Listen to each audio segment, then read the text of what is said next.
vouchers to go to a different school, and what kind of numbers are we looking at under the changes you're proposing?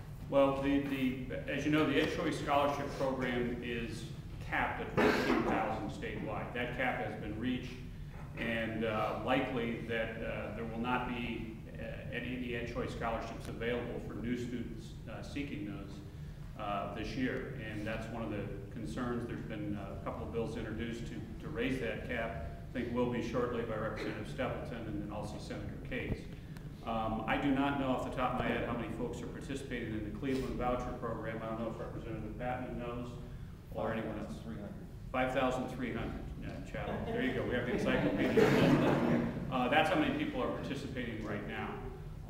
And again, there have been significant artificial restrictions on this. One is limited to, I think, about 20 school districts out of 612 in the state of Ohio you had to live in order to qualify for a limited number of scholarships.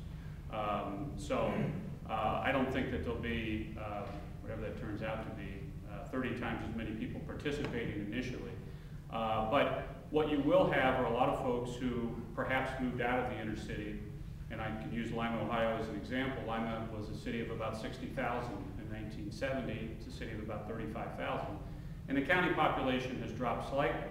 But what that means is, like a lot of places, people move to newer subdivisions or different places, sometimes for school districts, sometimes to avoid paying income tax, whatever. But those middle income folks are going to have an opportunity to have this scholarship available. They may have made the choice that I have to go to this school because I don't have the money to go to another school. Now they're going to have that opportunity. I don't know how many people are going to take advantage of that. I could say what I think it would be, but I don't think that's fair because I may not.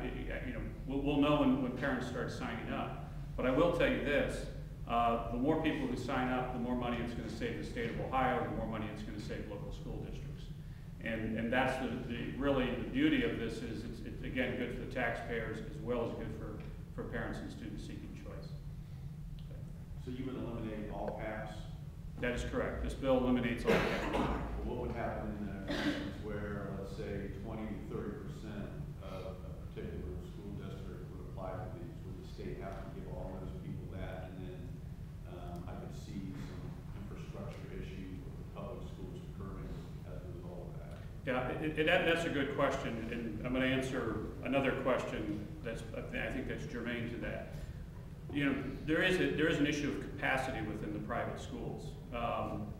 Many private schools, the private school enrollment has actually dropped about 15% or so in the last 5 years. So if some school district, 20 to 30% of the children wanted to have a voucher, of course they would have to qualify within the income limits to do that.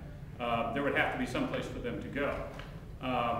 We're not looking at private schools and saying you have to now run your school the way we want. Private schools are going to get to do what they want. They're going to, they for example, some schools may simply say, we're going to have 25 kids per class, and a lot of places they've got 8 or 10 right now. And when we reach 15, that's all the room that we have. One of the things that happens, though, when dealing with that capacity issue, is when there is more demand, new opportunities are created. And look, when the government has restricted the market, and in the way that the public school system has done that, and again, that wasn't the purpose. That's not what people started out to do. That's simply the way the system grew.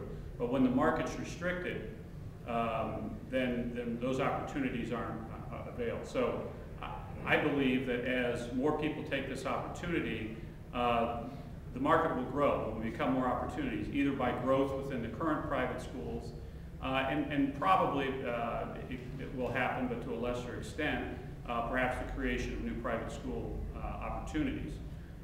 We of course want to make sure that those private schools stay within the bounds of accountability and transparency that we currently demand of the private school system, and that's also part of the bill. But certainly, and I think getting to the core of your question, if children are leaving the public school, to take advantage of this opportunity. The public school is going to have to do the same thing it does in many other circumstances. When students leave and go to another school, when the population in general drops, we know there are fewer children in school today than there were in years past, simply because of the end of the baby echo is starting to, baby boom echo is starting to end. So there's certainly going to be an adjustment. But I guess in further response, I would hasten to say that, oftentimes the current voucher program is blamed for a drop in enrollment or a drop in income. I know we have that discussion often in Lima with the city schools, but we have open enrollment, and the open enrollment loss in income and loss in students is much greater than any use of the vouchers, and that doesn't get talked about as much, but we are giving students that opportunity, which is an excellent opportunity. Again, it's part of, I believe, part of the school choice movement. So, did I answer your question? Okay. With special education scholarships, especially being limitless, have you anticipated or thought through any kind of reverse incentives for parents to try to get their child identified with special needs or an IEP? And the reason I ask is because as a teacher in New Jersey, I experience that a lot. I work with a lot of poor families, and once they realized there was a financial benefit to their child having that label, I saw a lot of parents pushing their kids in that direction that weren't special needs. So I guess, have you thought through that? Do you see a need to maybe tighten up that process with school districts? Yeah, I'm sensitive to that issue. Let me say first, I'm just an old country lawyer, as we like to say. I'm not a professional educator, and I would not pretend to tell educators, here's what you should do with your IEPs, and you need to have this set of rules. That's going to have to be something done by the people who are knowledgeable about the system. I can give, and the General Assembly can give, all of us can give what we think are appropriate directions to make sure that that problem is addressed. And just a personal note, my nephew, Thomas, is autistic. He has Asperger's syndrome, and he's attended St. Charles in Lima through 8th grade. Now, he doesn't have, I just had this discussion with his dad, my brother Tom. He has never had an IEP, so he's not been diagnosed as such, and he's done very well at St. Charles with his parents and chosen to do that for them. So we not only have to have a method, as you've described, to make sure that we don't have parents pushing into this category that maybe don't belong, but also have an avenue to identify folks or a way for them to become part of the system where that's appropriate in the case of someone like my nephew. That's a great question. Thank you. Yes, sir. Representative Huffman, do you have statistics on what is actually the average cost for an elementary school education versus a high school education? Yeah, the roughly speaking, and depending on what you plug in and take out and which advocacy group you may be talking to. These are the numbers when I've heard everything, everybody tell me everything, but roughly speaking, throughout the state of Ohio, it costs about $10,000 to educate a student in the public schools and about $5,000 in the private schools, okay? Now, again, there's somebody out there who may see this or read that and say, well, I know a school district where it's $18,000.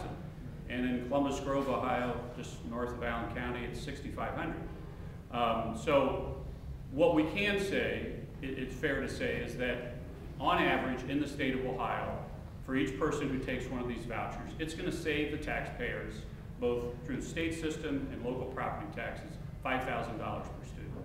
And that's a fair statement. It may not be true and applicable in every case in every district, but that's what the average is. And the other thing I should say is that the $4,600 doesn't go over too well, and I won't name any schools in particular, but there's schools where parents are paying $25,000 or $30,000. So that's not really what this is designed to address. This is designed to address low and middle income students who can go to a school like St. Rose in downtown Lima, which I think costs $1,800 per year to go to, and they've got plenty of capacity, at least for now.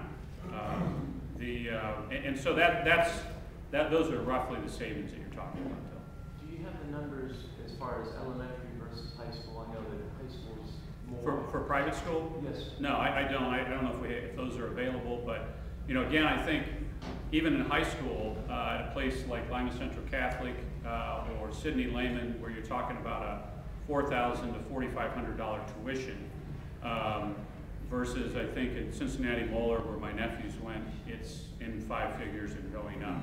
So there's certainly high school is a more significant number. Yeah. Yes, sir. Would this bill have any effect on the eligibility of current Ed Choice scholarship students? Yeah, the answer to that is we believe that most of the folks who are currently on Ed Choice are going to be within the income limits, and so the answer is probably not. Certainly, as I've discussed this with Representative Patman, most of those folks are going to be within those income limits, and actually that will benefit because the voucher is going up. One of the concerns that we've had, and I've been going through this discussion, is there are some folks who've got an Ed Choice scholarship who may be outside the income limits, and we've made promises to those folks to have a voucher, and we want to be able to grandfather those folks in, and we're working on the model to make sure that that happens. So we want minimal, if any, effect on the folks who already have an Ed Choice scholarship and are participating in the system. Did I answer your question? Okay, yes ma'am. One of the things we've seen recently in the Pelican Williams Bowler case is that she was actually putting her child in what she considered to be a better suburban school. And we've heard from a lot of backers or supporters of hers who say that they routinely lie so that they can get their kids into a good suburban school. Does this affect the suburban schools in any way by requiring open enrollment in districts that say they don't have capacity to take them? And do you think this will help the suburban schools in any way with trying to meet the overcrowding that they're facing in some ways because of this problem? Well, let me be clear. This bill has nothing to do with open enrollment in public schools. Okay, as I've already described. So that's not going to affect that. I'm not attempting to tell any school, public or private, how it is that they should change their admission. I think that, especially as it relates to private schools, some of them will begin competing for customers. And will say, gee, we could have another, especially those schools that have capacity. So that's not going to affect that. And in terms of how it should affect the suburban schools, you know, there may be students at some of those schools that previously didn't have that opportunity to take that, to go anyplace else. And now we'll have that opportunity because the voucher is made available to them, again, if they're within those income guidelines. Did I answer your question? Okay. Yes, sir. The stated goal of the bill is both quality and savings, assuming parents put their children in private schools that they believe have that quality.